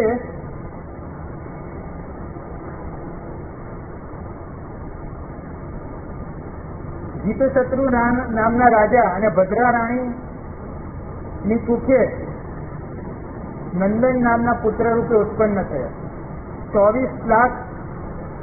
25 લાખ વર્ષના આયુષ્ય વાળા દેવ પોતે નંદન નામના પુત્ર થયા હતા. ઘણો વર્ષ રાજ્ય ભોગવ્યું. અનુક્રમે જન્મથી લઈને 24 લાખ વર્ષ સુધી રાજ્ય ભોગવ્યું. પછી રાજ્યનો ત્યાગ કર્યો અને પોટ્ટીલા નામના આચાર્ય પાસે દીક્ષા લીધી. દીક્ષિત થયા બાદ નંદન મુનિ તરીકે જિંદગી પર્યંત માસક ચમણ કરીને વિષ્ણુ સ્થાનકની આરાધના કરીને તીર્થંકર નામ કર્મને ઉપાર્જિત કરી. તીર્થંકર નામ કર્મ તીર્થંકર બન્યાના ત્રીજા ભવે નિકાચિત થાય.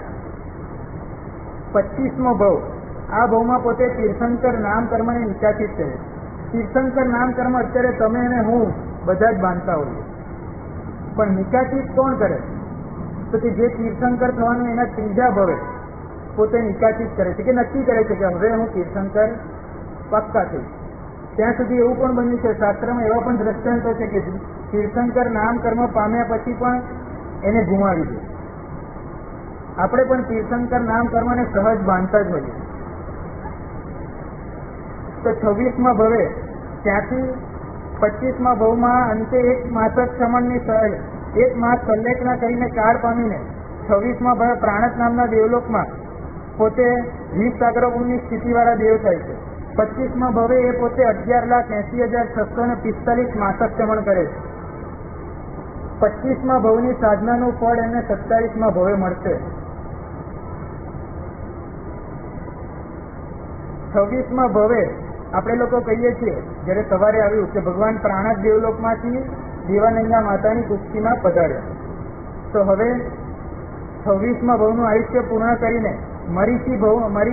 પોતે મરીચી ભવમાં બાંધેલા નીચ ગોત્ર કર્મના વિપાક રૂપે દેવાનંદા માતાની કુક્ષીમાં આવે. આ બધી વાત સૌધર્મ ઇન્દ્ર વિચારે.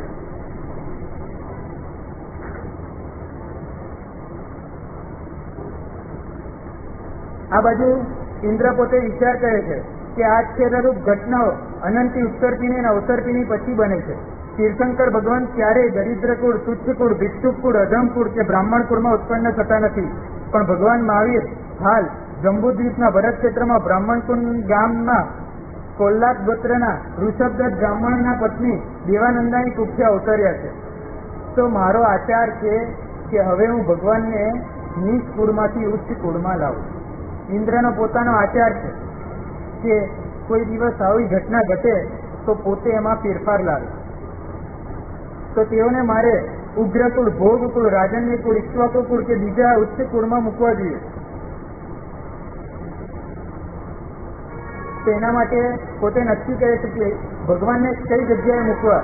તો તે વિચારે છે કે જ્ઞાત કુળમાં સિદ્ધાર્થ ક્ષત્રિયના પત્ની ક્ષત્રિયાની ત્રિશલાની કુખે મારે એમને ગર્ભપણે મૂકવા જોઈએ. અને આ માટે ઇન્દ્ર મહારાજા હરિણગમીશી દેવને બોલાવે છે અને આજ્ઞા કરે છે. હરિણગમીશી દેવને બોલાવીને આજ્ઞા કરે છે. આ સાંભળીને દેવ પોતે એકદમ હર્ષવાળો થાય છે અને એને પોતાની કહે છે કે ભગવાનને નીચ કુળમાંથી માતા ત્રિશલાની કુખે મૂકો. એ પોતે દેવ મસ્તક નમાણીને કહે છે કે આપ કહો એમ કરી એમ વિનયથી આજ્ઞા સ્વીકારે છે. સહજ દેવોમાં પણ આવો આચાર હોય છે કે વિનયથી આજ્ઞા સ્વીકારે અને વિનયપૂર્વક કાર્ય સંપન્ન થયા પછી આજ્ઞાને પાછી આપે. સહજ આ આપણી આર્યોની પરંપરા કે વડીલોની આજ્ઞાને વિનયપૂર્વક સ્વીકારીને કાર્ય સંપન્ન થયા પછી એમને આજ્ઞા પાછી આપવી જોઈએ. આ ઔચિત્ય છે આપણે કરતા હોઈએ ન કરતા હોઈએ પણ મગજમાં ધ્યાન રહે કે આપણે આર્યો છીએ અને આપણા જીવનમાં આવી સારી સારી વસ્તુઓ તો હોવી જોઈએ. દુનિયામાં સારી વસ્તુ તમારા ઘરે હોય તો કેવો આનંદ થાય. તો સંસ્કારની બાબતમાં કેમ આપણે લોકો પાછા પડીએ? સારા સંસ્કારોને કેમ આપણે લોકો છોડી દઈએ?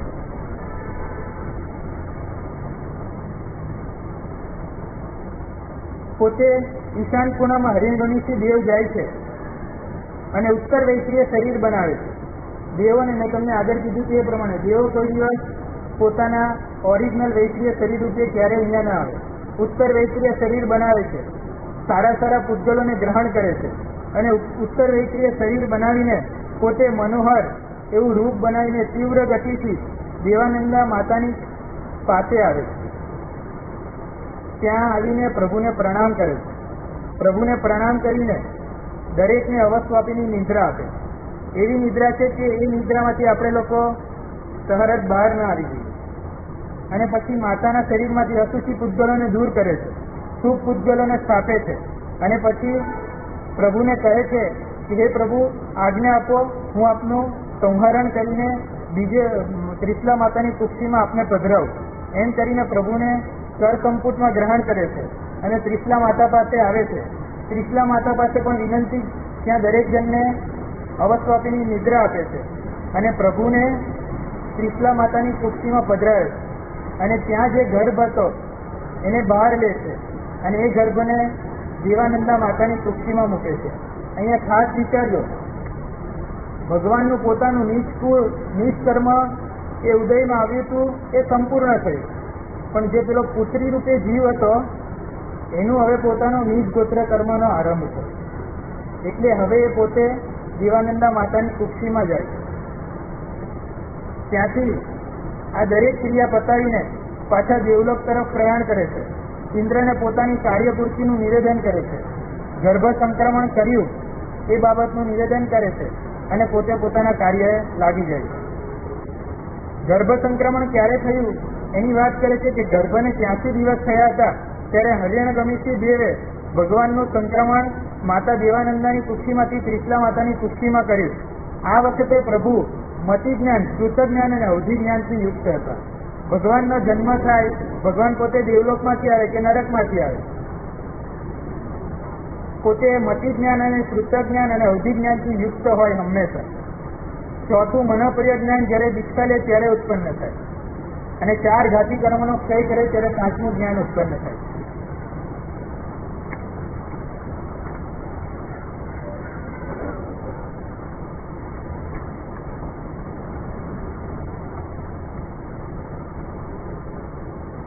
અહીંયા શાસ્ત્રકાર ભગવાન એક સવાલ કરે છે કે ભગવાનનું સંહરણ થયું અને ભગવાનને કુક્ષીમાં પધરાવ્યા ત્યારે ભગવાનને ખબર પડી કે ન પડી?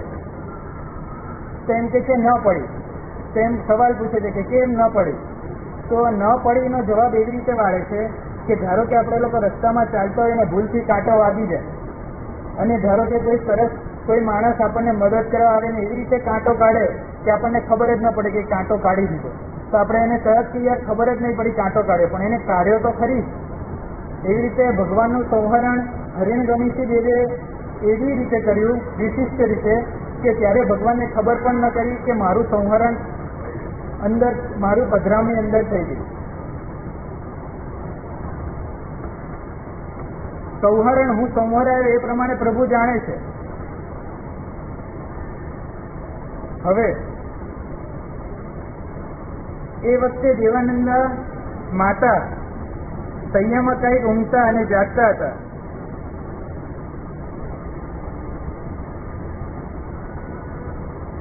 અને આ બાજુ ત્રિશલા માતા પણ પોતે કાંઈક ઊંઘતા અને કાંઈક જાગતા હતા. પણ દેવાનંદા માતા એ સમયે કલ્યાણના હેતુરૂપ ઉપદ્રવને હરનારા, ધનના હેતુરૂપ મંગલને કરનારા અને શોભાથી સહિત એવા 14 સ્વપ્ન ત્રિશલા ક્ષત્રિયાની વડે હરણ કરાયા એવું સ્વપ્ન જોઈ છે. અને આ બાજુ ત્રિશલા માતા પોતે 14 સ્વપ્નને જુએ છે.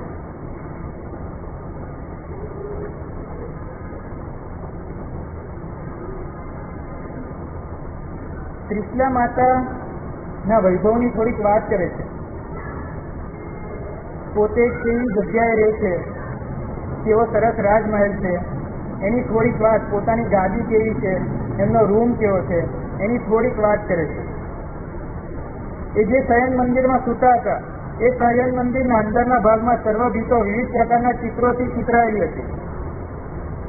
સહજ અહીંયા વૈભવનું વર્ણન થાય છે તો એવું ન સમજતા કે આપણે પણ આવા વૈભવનો ભોગ કરવો જોઈએ. સહજ એવી રીતે લેજો કે આ વૈભવ હતો છતાંય ભગવાન બધું છોડીને નીકળી ગયા. એવી રીતે જોશો તો બહુ સારું રહેશે.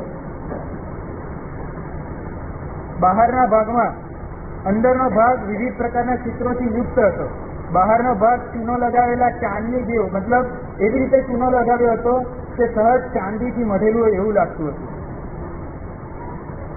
પછી કોમળ અને ચીકણા પાષાણ આદિથી ઘૂંટેલું હોય એવું સુવાણું અને ચકચકિત હતું. શયન મંદિરનો ઉપરનો ભાગ વિવિધ પ્રકારના ચિત્રોથી ચિતરાયેલો હતો.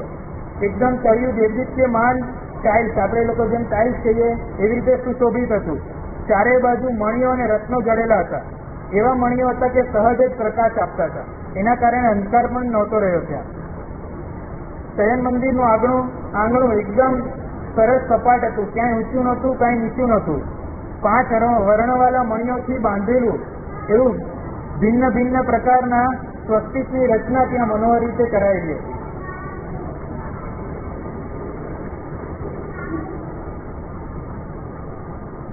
ત્યારે પણ કહે છે આપણે લોકો જેમ અત્યારે એર ફ્રેશનર્સ વાપરીએ છીએ ત્યારે વિવિધ પ્રકારના ઇન્દ્રુ, તેલારસ અને દશાંગાદી ધૂપોથી સુગંધિત એવો ભગવાનનું માતાનું શયન મંદિર હતું. ઉત્તમ પ્રકારના ગંધવાળા સુગંધિત દ્રવ્યથી બનાવેલી જે ગુટિકા અને એમાંથી જે અતિશય સુગંધ નીકળતી હતી એનાથી સુગંધિત ભગવાનના માતાની રૂમ હતી. હવે ભગવાનની માતાના પલંગ કેવો હતો એની વાત કરી છે કે એનું વર્ણન વાણીથી નહીં થઈ શકે, છતાં પણ પોતાની આંખથી દેખી હોય તો જ જાણી શકીએ એવું અવર્ણનીય, છતાં પણ એનું નાનકડું વર્ણન કરે છે કે શરીર પ્રમાણ પોતાનું જેટલું શરીર હતું એટલા પ્રમાણવાળું બેડ હતો, જેની બંને બાજુએ મસ્તકની બાજુને પગ બાજુએ ઓશિકા રાખેલા હતા અને વચ્ચેની બાજુ એકદમ તેજ નિશાનવાળી હતી. એવી પોચી હતી કે ધારો કે આપણે અંદર પગ મૂકીએ તો આખાને આખા સૂપી જઈએ.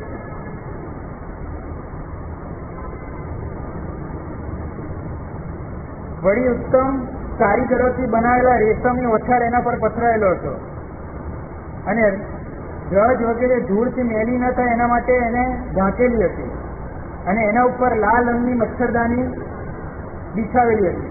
સહજ આપણને મચ્છર હેરાન કરે ને તો વિચારવું કે ભગવાનની માતાને પણ હેરાન કરતા જ હતા, તો આપણને ચિંતા ના કરવી જોઈએ.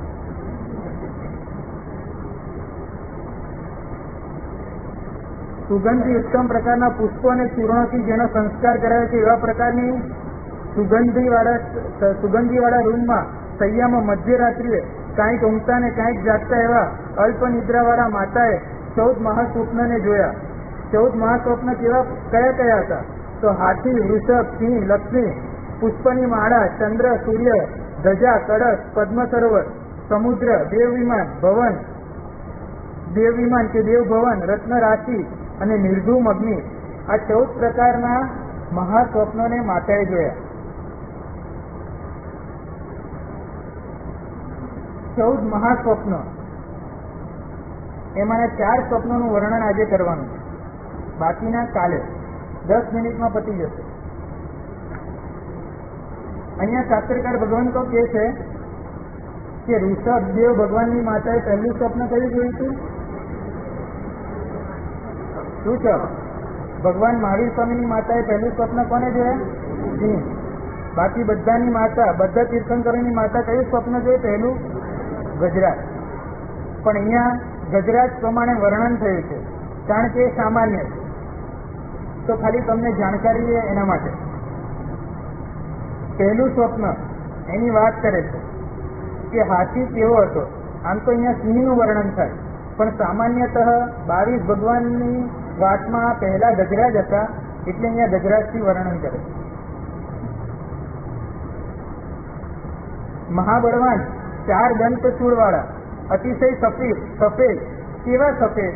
તો આપણે લોકો જોતા હોઈશું વરસાદ પડે અને કાળા જે વાદળો હોય, વરસાદ પડે ને ખાલી થઈ જાય પછી કેવા સફેદ થાય, એવા સફેદ હાથી, એવો સફેદ હાથી હતો.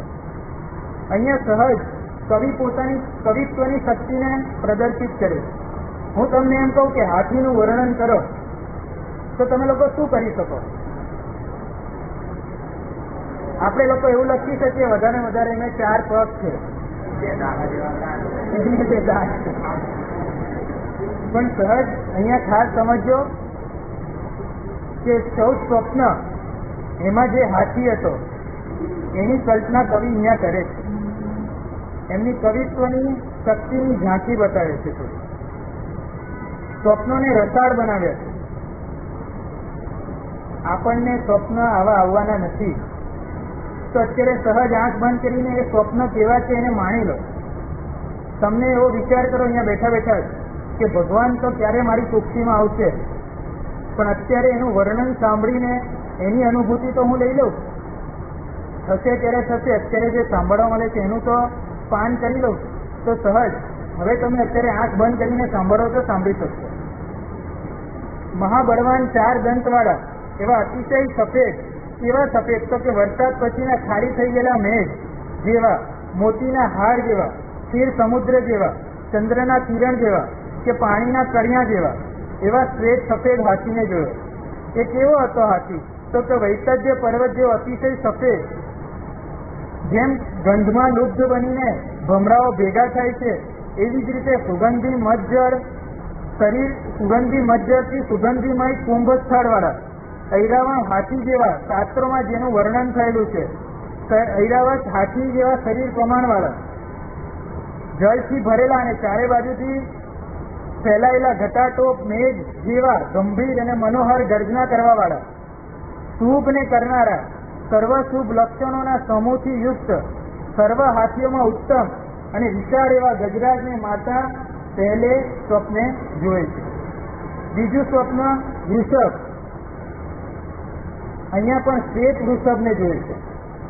તો એક શ્વેત કેવો? તો કે સફેદ કમળના પાંદડાના સમૂહ કરતા પણ અજબ રૂપની કાંતિવાળા, પોતાની પ્રભાના સમૂહને ફેલાવનારા, 10 દિશાઓને એ પ્રભાથી ઉદ્યોગ કરનારા, ઉત્કૃષ્ટ શોભા સમૂહની પ્રેરણાથી જાણે ઊંચા થઈ ગયા હોય એવી દ્રષ્ટિવાળા, દેખાવણી અને રમણીય કુંધવાળા, સૂક્ષ્મ નિર્મળ અને કોમળ રોમની વિકાસયુક્ત કાંતિવાળા, મજબૂત સારા બાંધાવાળા, માંસયુક્ત, પુષ્ટ, મનોહર અને યથાવસ્થિત સર્વ અવયવવાળા, સુંદર શરીરવાળા, મજબૂત ગોળ આકારના, અતિશય ઉત્તમ આગળના ભાગમાં તેલથી ચોંટાડેલા અને તીક્ષ્ણ એવા 2 શિંગડાવાળા, ક્રૂરતા વગરના, ઉપદ્રવને હરનારા,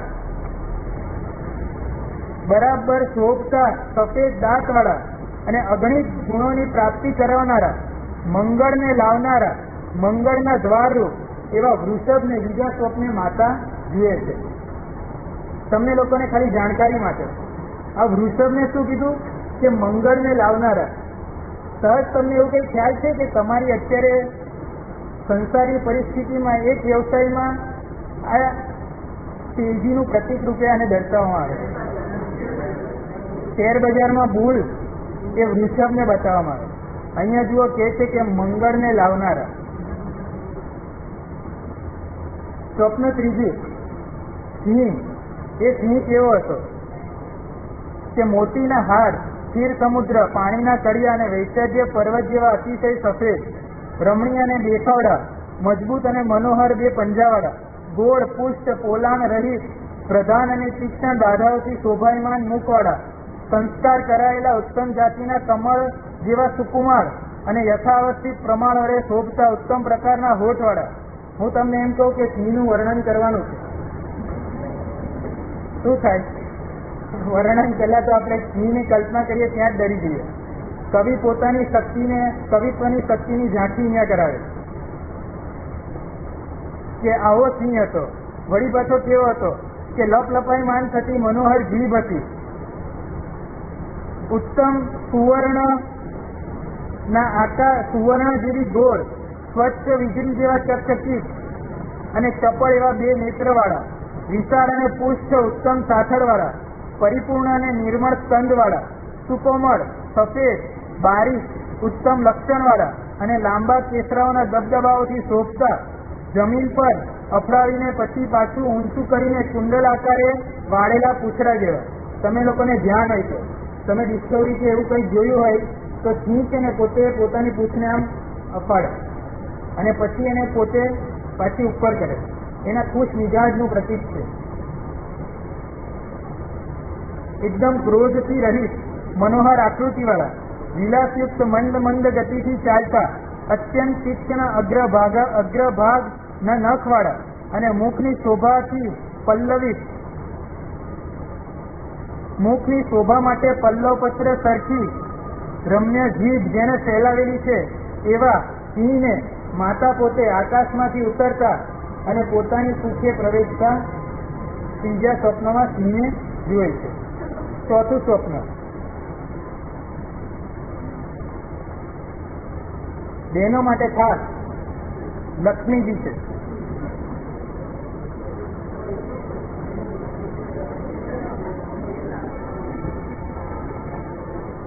અમને ઘણીવાર અનુભવ થાય, બહેનો લક્ષ્મીજીનું વર્ણન બહુ વ્યવસ્થિત સાંભળે. એક વખત નજીકનો સંપર્ક હતો તો બહેનને પૂછ્યું કે બેન એવું કેમ? તો કે સાહેબ અમને શ્રાવકો ઘણીવાર લક્ષ્મીજી લક્ષ્મીજી કહેતા હોય છે, પણ એનું અમને એ લોકોને એનો અહેસાસ નથી હોતો. એટલે મતલબ શ્રાવક થોડા હાથ બહુ ટાઈટ રાખતા હોય. તો અમને શાસ્ત્રોનું પ્રમાણ મળી જાય ને કે લક્ષ્મીજી કેવા છે, તો અમે લોકોને કહી શકીએ કે લક્ષ્મીજી આવા છે. એમાં લક્ષ્મીજીના 6 વલયમાં પહેલું વલય છે ને, એમાં એના 108 કમળો તો ખાલી ઘરેણાઓથી ભરેલા છે. તો ક્યારેક શ્રાવક કહે કે લક્ષ્મીજી છે ને, તો કહેવાય કે લક્ષ્મીજી પાસે 108 ઘરેણાઓથી ભરેલા કમળ છે.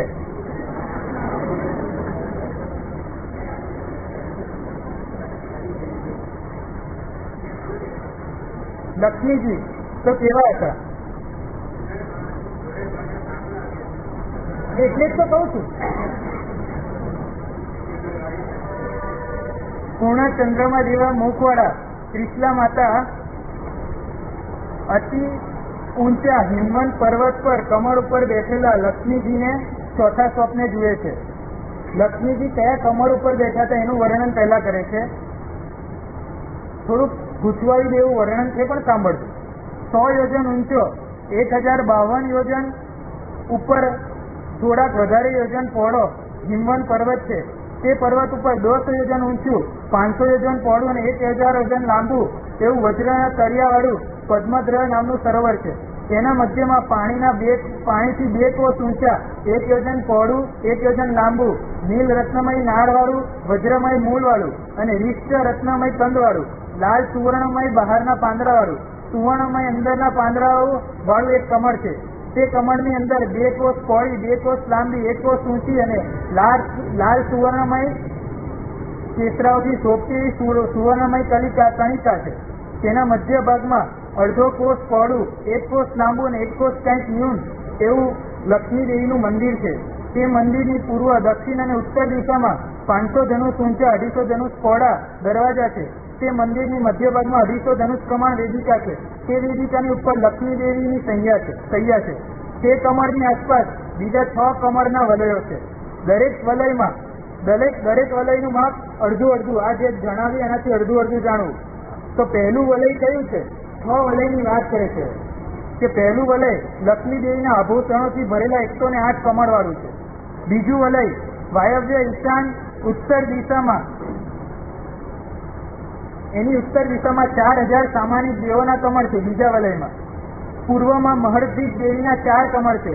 આગ્નેય દિશામાં અભ્યંતર પરસદાના ગુરુસ્થાનીય દેવોના 8000 કમળ છે. દક્ષિણ મધ્ય પરસદાના મિત્રસ્થાનીય દેવોના 1000 કમળ છે.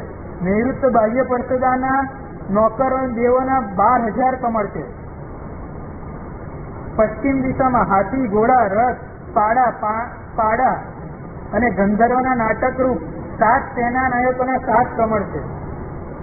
હવે ત્રીજા વલયની વાત કરે છે કે ત્રીજા વલયમાં 16000 અંગરક્ષકોના કમળો છે. ચોથા વલયમાં અભ્યંતર અભિયોગિક દેવોના 32 લાખ કમળો છે. પાંચમા વલયમાં મધ્ય ભાગમાં અભિયોગિક દેવોના 40 લાખ કમળ છે. અને છઠ્ઠા વલયમાં બાહ્ય અભિયોગિક દેવોના 48 લાખ કમળો છે. આ રીતે મુખ્ય કુલ 1,20,50,119 કમળો પ્લસ પોતાનું એક કમળ, એવી રીતે 1,20,50,120 કમળોથી પરિવરાયેલા એવા લક્ષ્મીજી છે. હવે લક્ષ્મીજીનું વર્ણન કરે છે. એક સ્ત્રીનું વર્ણન એક વૈરાગીએ કરવાનું આવે છે, તો પણ એક પણ અભદ્ર ન લાગે અને આપણને સાંભળવાનું ગમે એવી રીતે અહીંયા વર્ણન થાય છે. તે લક્ષ્મીજી કેવા છે તો કે મનને રમણીય લાગે એવા સ્વરૂપવાળા છે. સમ્યક પ્રકારે સ્થાપના કરેલા સુવર્ણમય 2 કાચબા જેવા પગવાળા છે. અતિશય ઊંચા પુષ્ઠ, અંગૂઠા પર રહેલા લાક્ષાદિક રસથી રંગાયેલા એવા બારીક પુષ્ઠ અને મધ્ય ભાગમાં ઊંચા એવા લાલ રંગથી યુક્ત અને ચિકાસવાળા એમના નખ છે. એટલે માતાજી પણ નેલ પોલિશ કરતા હોય.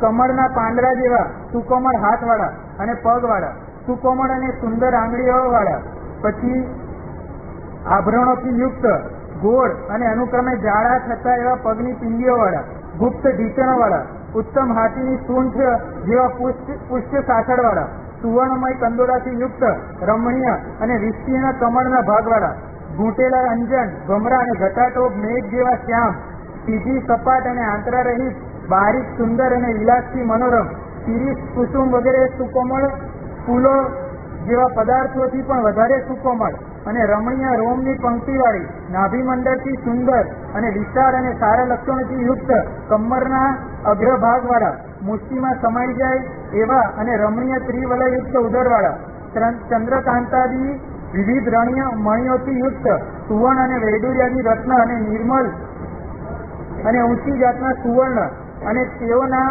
જે આભરણો છે એનાથી યુક્ત અને આભૂષણો, આભરણ એટલે અંગ ઉપર પહેરાતા, આભૂષણો એટલે ઉપાંગ ઉપર પહેરાતા, એવા આભૂષણોથી શોભાયમાન અંગોપાંગવાળા, મનોહર મચકુંડ વગેરે પુષ્પોની માળાથી વ્યાપ્ત, યથાસ્થાને છપાયેલા મરકદાદી પાનાથી સુશોભિત, દ્રષ્ટિને આનંદ આપનારી મોતીઓના ગુચ્છાથી ઉજ્જવલ, મોતીઓના હારથી શોભાયમાન એવા હૃદય ઉપર પહેરેલી સોનૈયા માલાથી શોભતા, કંઠમાં રત્નમય દોરાથી શોભતા, બંને ખભા ઉપર લટકતા કુંડલોથી ઉલ્લાસમાન શોભાયુક્ત અને કાંતિવાળા મુખવાળા, રાજાના સેવક સમૂહથી, રાજાજન સેવકોથી દેદીપ્યમાન હોય, શોભતો હોય એવી રીતે માતા લક્ષ્મીજી ગુણોના સમૂહથી શોભે છે.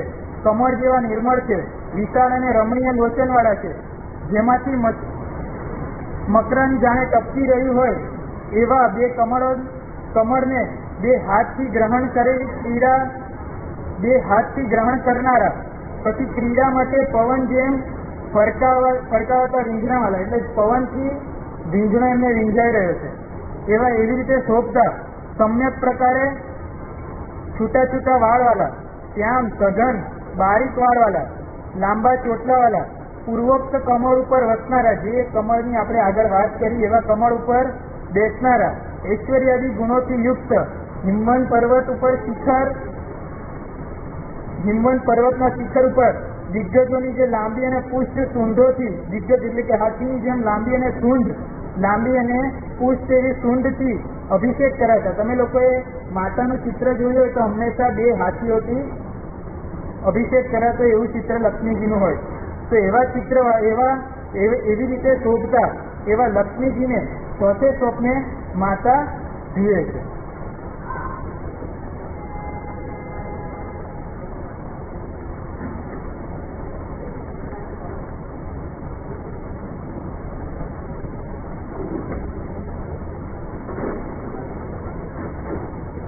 વ્યાખ્યાન પૂર્ણ થાય છે. પુરીમચેરીમાં અણકપ્પો મંગલમ બદ્ધમાન તિષ્ઠમ યે પરિકલ્ય જીણગણ હરાઈ ચેરાવલી ચરિત્રમ.